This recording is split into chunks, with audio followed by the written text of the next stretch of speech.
And which leads me to the term conspiracy theory, that you can tell us how you define conspiracy theory within the context of your book. Sure. So Mery Sawyer, when she wrote The Dilemma of Black Politics, which was the first report on the harassment of black elected officials in 1977, and so her entire story was based on a body of evidence that was slanted. It was just the black elected officials telling her what they believed was happening to them.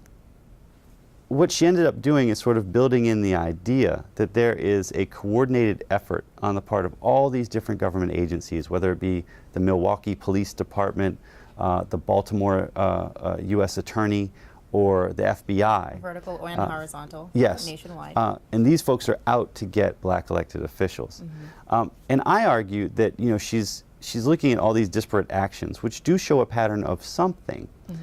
And saying that it's a centralized conspiracy. And she actually uses the term conspiracy, which she later walks back from in 1978, so very quickly after the report comes out.